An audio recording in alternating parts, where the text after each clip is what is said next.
Hello dear students, lesson चल रहा था अपना जृंभस्व सिंह दंतांस्ते गणैः से।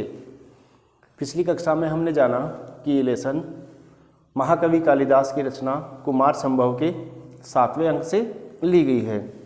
अब तक हमने इसमें पढ़ा कि दानवों के साथ किए गए युद्ध में विजय के बाद राजा दुष्यंत मार्ग में महर्षि मारीच के आश्रम में विश्राम करते हैं।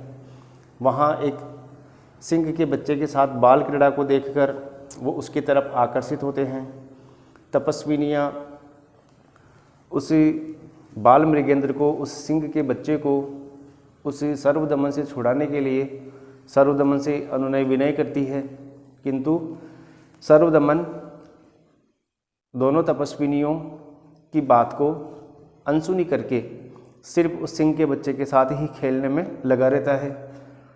और फिर अंत में दोनों तपस्विनियाँ उस बच्चे को शेरनी के द्वारा किए जाने वाले आक्रमण का भय दिखाती है, दूसरे खिलौने के साथ खेलने का प्रलोभन भी देती है। तो यहाँ तक हम पढ़ चुके थे। अब है कि जब वो तपस्विनी दूसरे खिलौने का प्रलोभन देती है तो सर्वदमन अपना हाथ फैलाकर कहता है कि लाओ देव, कहाँ है दूसरा खिलौना। तो उसी क्रम में आगे हैं द्वितीया।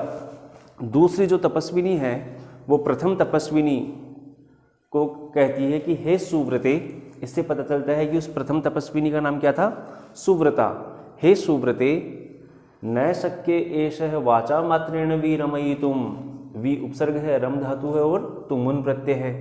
न शक्य है एषः वाचा मात्रेण वीरमयितुम। इसको बातों से रोका नहीं जा सकता। एषः यह वाचा मात्रेण, केवल बातों से, वीरमयितुम न शक्य, रोका नहीं जा सकता है। गच्छ त्वम, त्वम गच्छ, तुम जाओ। गच्छ जो है वो लोट लकार मध्यम पुरुष की क्रिया का एक वचन है। तुम जाओ और मदीय उटजे, मेरी कुटिया में। उटज का मतलब कुटिया, तो उटजे कुटिया में मार्कंडेय से, ऋषि कुमार से, ऋषि कुमार मार्कंडेय का वर्ण चित्रितो, वर्ण चित्रितो मतलब रंगा हुआ। फिर है मृत्तिका मयूरस्तिष्ठति। मयूर, मृत्तिका मयूर है, तिष्ठति, तो दो पद जुड़े हुए हैं। पहला है मयूर है और दूसरा है तिष्ठति। तो यहाँ संधि हो जाएगी सत्व विसर्ग। फिर इसी में आगे है तमस्योपहर, तम और अश्य, और तीसरा शब्द है उपहर। तो इस प्रकार से इन दोनों के बीच तो हुई अनुस्वार संधि और इन दोनों के बीच में हुई गुण संधि। तो यहाँ दो संधियाँ होंगी, अनुस्वार और गुण। अर्थ होगा तम, उसको, उस मिट्टी के मोर को, अस्से, इसके लिए, उपहर, लाओ। तो द्वितीय तपस्विनी ने क्या कहा? हे सुव्रता, यह बातों में लगाकर या इसको बातों में लगाकर नहीं रोका जा सकता। तुम जाओ और मेरी कुटिया में रखे हुए ऋषि कुमार मार्कंडेय का रंगा हुआ मिट्टी का मोर रखा हुआ है। मृत्तिका मयूरस्तिष्ठति, मिट्टी का मोर रखा हुआ है। तम, उसको, अस्से उपहर, इसके लिए लाओ। तो प्रथमा तथा, ठीक है, ऐसा कहकर निष्क्रांता, चली जाती है। बालः, बच्चा, अनेनैव तावत क्रीडयिष्यामि। अनेनैव दो पद हैं, अनेन और एव। तावत, तब तक, क्रीडयिष्यामि, खेलूंगा, तब तक इससे ही खेलूंगा। मतलब वो मिट्टी का मोल लेकर आएगी ना, तब तक मैं इसी से खेलूंगा। इति, ऐसा कहकर तापसीम विलोक्य हंसती, और ऐसा कहकर उस तपस्विनी की तरफ देखकर हंसता है। तापसी, बच्चा दूसरा खिलौना आने तक उसी सिंह के बच्चे के साथ खेलेगा। ऐसा कहकर उस तपस्विनी की तरफ देखकर हंसने लगता है। तो वो जो तापसी है वो क्या कहती है? ठीक है, न माम अयम गणयति, ये मुझसे डरने वाला नहीं है, या इसको मेरी परवाह है नहीं है, या मुझसे ये प्रभावित होने वाला नहीं है। पार्श्वम अवलोक्य, पार्श्वम अवलोक्य, पास में देखकर, कहे अत्र ऋषि कुमाराणाम, कोई ऋषि कुमार है।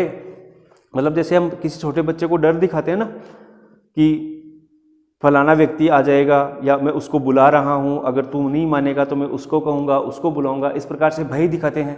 तो ठीक उसी प्रकार से तापसी क्या कह रही है कि ये तो मुझसे डरने वाला नहीं है, या मेरी तो ये परवाह भी नहीं कर रहा है, या मैं तो इसके सामने कुछ भी नहीं हूँ क्योंकि मेरी बातों का इस पर कोई असर नहीं हो रहा है। तो पास में देखकर आवाज़ लगाती है कि क्या कोई ऋषि कुमार है। राजानम अवलोक्य, राजा को देखकर, राजानम अवलोक्य, अनुस्वार संधि हो जाएगी। ऐसे ही पार्श्वम अवलोक्य में भी कौन सी संधि हो जाएगी, अनुस्वार संधि। कहे अत्र ऋषि कुमाराणाम, कोई ऋषि कुमार है। तो राजा को देखकर, हे भद्रमुख, हे महाशय, एही तावत, थोड़ा आइए और मोचयानेन, छुड़वाइए, डिम्ब लीलया, बाल क्रीड़ा के द्वारा, बाध्यमानम, सताए जाते हुए को, बाल मृगेंद्रम, सिंह के बच्चे को, मृगेंद्र, मृगधन इंद्र है, मृगेंद्र है, सिंह का बच्चा। तो हे भद्रमुख, हे महाशय, थोड़ा आइए और बाल क्रीड़ा के द्वारा सताए जाते हुए इस शेर के बच्चे को मोचयानेन, छुड़ाइए। मतलब मेरी बातों का इस सर्वदमन पर कोई प्रभाव नहीं पड़ रहा है, तो आप आइए और इस सर्वदमन के द्वारा सताए गए इस बाल मृगेंद्र को, इस सिंह के बच्चे को, इससे आप छुड़वाइए। राजा उपगम में, उपगम और लप प्रत्यय, उपगम में पास जाकर, सस्मितम, मुस्कुराते हुए। अब राजा जब तापसी उनसे निवेदन करती है तो पास में जाकर मुस्कुराते हुए बच्चे को संबोधित करते हैं। अयि भो महर्षि पुत्र है, हे महर्षि पुत्र। जब महर्षि पुत्र के नाम से राजा ने सर्वदमन को संबोधित किया ना, तो तापसी कहती है, हे भद्रमुख, हे महाशय, न खलवयम ऋषि कुमार है, न खलवयम ऋषि कुमार है। तो इसमें 3 पद जुड़े हुए हैं। पहला है खलु, दूसरा है अयम और तीसरा है ऋषि कुमार है। तो इस प्रकार से प्रथम 2 शब्दों के बीच में संधि हुई यण, क्योंकि खलु के लय में ऊ स्वर आ रहा है और सामने असमान स्वर अ होने के कारण खलु का ऊ व में परिवर्तित हो जाएगा। इधर हलंत मय के ठीक सामने स्वर आ रहा है, तो ये स्वर जो री है वो मय में मिल जाएगा। तो इस प्रकार से यहाँ कौन सी संधि हो जाएगी, अनुस्वार। तो अर्थ होगा, हे महाशय, न खलु अयम ऋषि कुमार है, यह कोई ऋषि पुत्र नहीं है। तो राजा आकार सदृशम चेष्टितम एव अस्य, चेष्टितम एव अस्य, चेष्टितम, फिर है एव और फिर है अस्य। तो इस प्रकार से प्रथम 2 शब्दों के बीच में तो संधि हुई अनुस्वार और अगले 2 शब्दों के बीच में संधि हुई दीर्घ। आकार सदृशम चेष्टितम एव अस्य कथयति, अस्य आकार सदृशम चेष्टितम एव कथयति। यह बात तो आकृति के अनुरूप किया गया इसका प्रयास ही कह रहा है। मतलब इसका शारीरिक गठन और ये जिस प्रकार का प्रयास कर रहा है, जिस प्रकार की कोशिश कर रहा है, जिस प्रकार से एक सिंह के बच्चे के साथ खेल रहा है, इस बात का पता तो इसी से चल रहा है। किस बात का, कि ये कोई ऋषि पुत्र नहीं हो सकता। आकार सदृशम चेष्टितम एव अस्य कथयति, कथयति कह रहा है, अस्य इसका, चेष्टितम एव प्रयास ही, आकार सदृशम आकृति के अनुरूप, मतलब इसके शारीरिक गठन और इसके द्वारा किए गए प्रयास से ही इसका पता चल रहा है। किंतु स्थान प्रत्यायतु, स्थान विशेष के कारण, स्थान विशेष से क्या तात्पर्य है कि ये सर्वदमन एक ऋषि के आश्रम में है, तो राजा दुष्यंत ने अनुमान लगाया कि ये किसी ऋषि का पुत्र ही होगा। तो इस स्थान विशेष के कारण वयम एवं तर्किण है, वयम एवं तर्किण है, तर्किण है अनुमान लगाया। तो इन दोनों के बीच में ही कौन सी संधि हो जाएगी, अनुस्वार।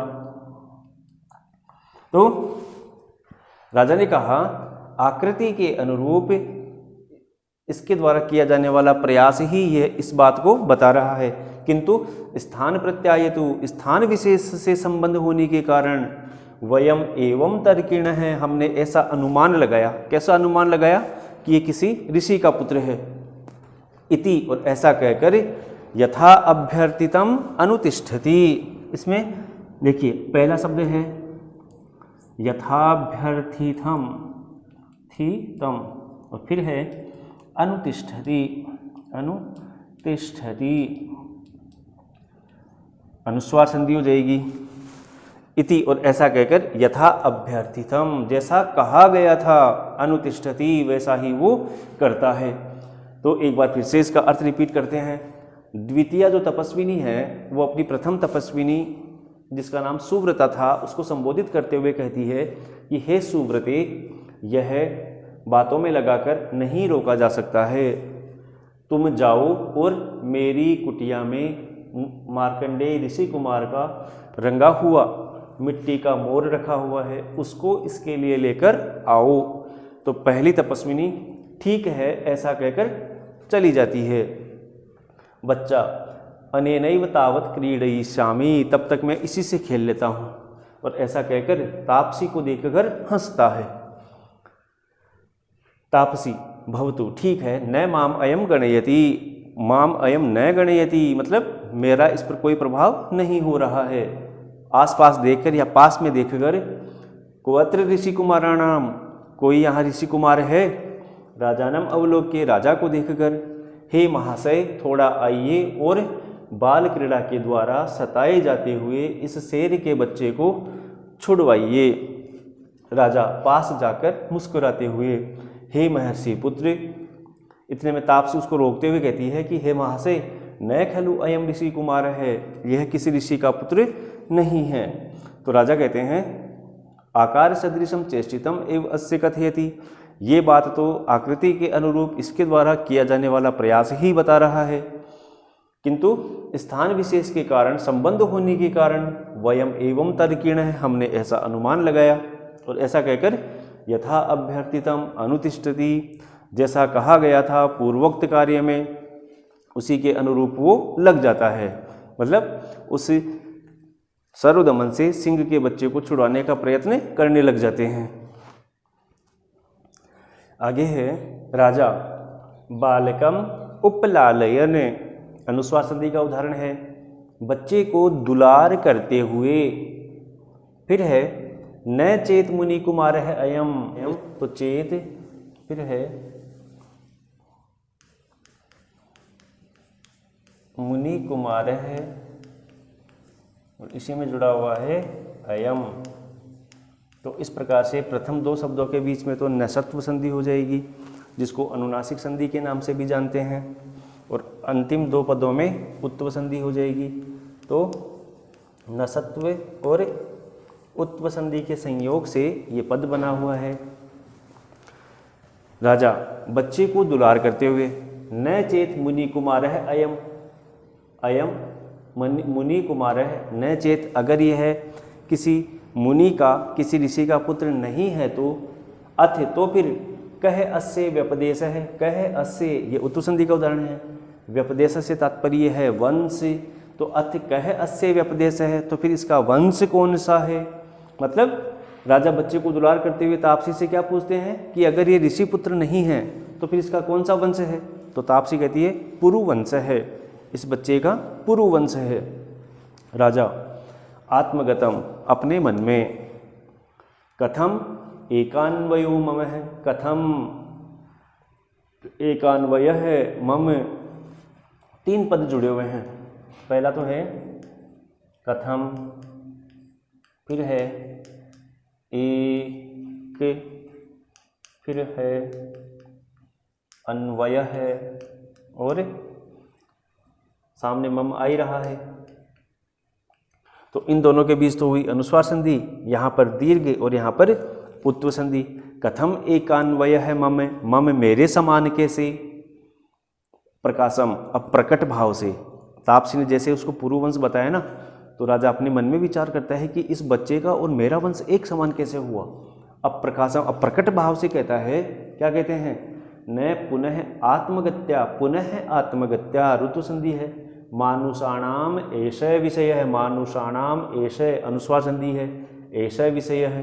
मतलब प्रकट भाव से क्या कहते हैं, न पुनः आत्मगत्या, आत्मगत्या का मतलब आत्मबल से, मानुषाणाम ऐशय विषय है, यह विषय मतलब इस पद को, इस स्थान को, इस वंश को मनुष्य अपने बल से प्राप्त नहीं कर सकता, अपने शौर्य से प्राप्त नहीं कर सकता। किसको, इस पुरुवंश को। मतलब ये पुरुवंश को जीतने वाली चीज़ थोड़ी है कि जिसको कोई मनुष्य जीत सकता हो। तो न पुनः आत्मगत्या मानुषाणाम ऐसा विषय है, यह विषय या यह वंश मनुष्य आत्मबल से प्राप्त नहीं कर सकता। तो तापसी कहती है यथा भद्रमुखो बनती, हे महाशय आप उचित कहते हैं, आप ठीक कहते हैं, भणति कहते हैं, किंतु अप्सरह संबंधेन अस्य, संबंधेन अस्य यहाँ दीर्घ संधि है, अप्सरह संबंधेन अस्य, अप्सरा के संबंध से इसकी, जनन्यत्र, जनन्यत्र जननी धने अत्र, कौन सी संधि हुई, यण संधि। अप्सरा के संबंध से इसकी माता ने, अप्सरा के संबंध से कैसे, कि जो शकुंतला है ना वो विश्वामित्र और मेनका की पुत्री थी, और मेनका कौन थी, एक अप्सरा थी। तो इसकी माता का संबंध, किसकी माता का संबंध, इस बच्चे की माता का संबंध किससे है, अप्सरा से है। तो अप्सरा से संबंध होने के कारण इसकी जननी ने, इसकी माता ने मतलब शकुंतला ने देवगुरु तपोवने प्रसूता, देवगुरु के इस तपोवन में प्रसूता जन्म दिया। हे भद्रमुख आप उचित कहते हैं, किंतु अप्सरा से संबंध होने के कारण इसकी माता ने यहाँ इस देवगुरु के तपोवन में प्रसूता, इसको जन्म दिया है।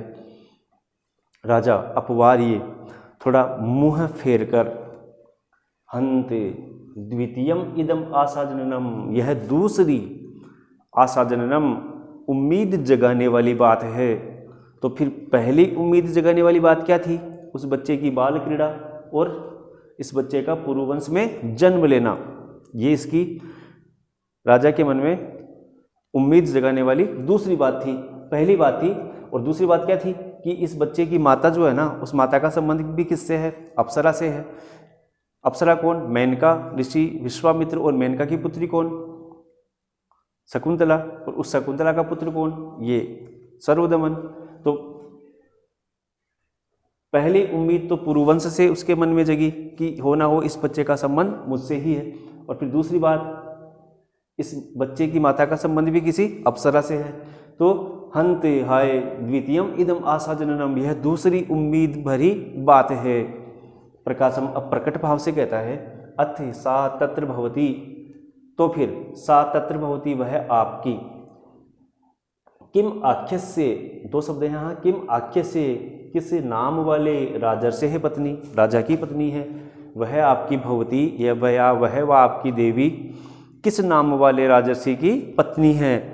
तो तापसी कहती है कस तस्से, कह धने तस्से, संधि कौन सी हो जाएगी, सत्व, कह यानी कौन, तस्य यानी उसका, धर्मदार परित्यागिनो, धर्मदार परित्यागिन है, धर्म पत्नी का परित्याग करने वाले का, नाम संकीर्तयितुम चिंतयिष्यति, नाम लेने की सोचेगा।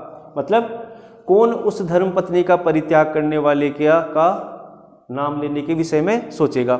मतलब हम तो उस धर्म पत्नी का परित्याग करने वाले राजा का नाम लेना भी उचित नहीं समझते।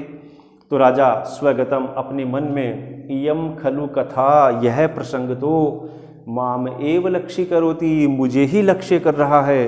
मतलब ये सारी घटनाएं तो मुझ पर ही घटित हो रही है। यदि तावदस्य शिशोर मातरम नामते पृच्छामि, दो पद जुड़े हुए हैं, शिशोह फिर है मातरम, तो संधि कौन सी हो जाएगी दोनों के बीच में, ऋत्व। यदि तावत, अपने मन में विचार कर रहे हैं वो कि यदि तावत शिशो मातरम नामते पृच्छामि, क्या मैं, तो फिर क्या मैं शिशोह इस बच्चे की मातरम नामते पृच्छामि, माता के नाम को पूछूं। मतलब क्या मुझे इस तापसी से इस बच्चे की माँ का नाम पूछना चाहिए, या फिर अथवा या फिर अनार्य अनुचित है परदार व्यवहार है, परदार व्यवहार है, पराई स्त्रियों के विषय में चर्चा करना। देखिए राजा अपने ही उहापोह में, अपने ही अंतरंग मन के उस द्वंद्व में फंसा हुआ है कि ये कथा तो मुझे ही लक्ष्य कर रही है, क्या मुझे इस बच्चे की माता का नाम पूछना चाहिए? और फिर खुद ही क्या सोच रहा है कि नहीं, पराई स्त्रियों के विषय में चर्चा करना अनुचित है। तो इस प्रकार से यहाँ तक का नाट्यांश हुआ। एक बार मैं इसका अर्थ फिर से रिपीट कर देता हूँ। राजा बच्चे को दुलार करते हुए न चेत मुनि कुमार अयम, अगर ये ऋषि पुत्र नहीं है तो फिर कहे अस्य व्यपदेश है, तो फिर इसका वंश कौन सा है? तो तापसी कहती है पुरुवंश है, इस बच्चे का वंश पुरुवंश है। तो राजा आत्मगतम अपने मन में विचार करते हैं, कथम एकान्वय है मम, मेरे समान कैसे? फिर प्रकट भाव से कहते हैं यह ऐसा विषय है, यह स्थान है, न पुनः आत्मगत्या मानुषाणाम, मनुष्यों के द्वारा आत्मबल से प्राप्त नहीं किया जा सकता। तो तापसी कहती है यथाभद्र मुखो बनती, हे महाशय आप उचित कहते हैं, किंतु अप्सरा से संबंध होने के कारण इसकी जननी ने यहाँ इस देवगुरु के तपोवन में इसको जन्म दिया। राजा अपवार्य मुँह फेरकर हंत द्वितीयम इदम आशा जननम, यह हाय यह तो दूसरी उम्मीद जगाने वाली बात है। फिर प्रकट भाव से कहते हैं वह आपकी देवी किस नाम वाले राजा की पत्नी है? तो तापसी कहती है कौन उस धर्मपत्नी का परित्याग करने वाले का नाम लेने की सोचेगा? संकीर्तयितुम लेने के लिए चिंतयिष्यति सोचेगा। तो राजा स्वगतम अपने मन में विचार करते हैं इयम खलु कथा, यह प्रसंग तो मुझे ही लक्ष्य कर रहा है। यदि तावस्य सो मातरम नामते पृच्छामि, क्या मुझे इस बच्चे की माता का नाम पूछना चाहिए, या मैं नाम पूछूं? अथवा या फिर अनार्य परदार व्यवहार है, या फिर पराई स्त्रियों के विषय में चर्चा करना अनुचित है। तो इस प्रकार से यहाँ तक का ये नाट्यांश हुआ। आगे फिर मिलेंगे इसी नाटक के शेष भाग के साथ। तब तक के लिए थैंक यू, धन्यवाद।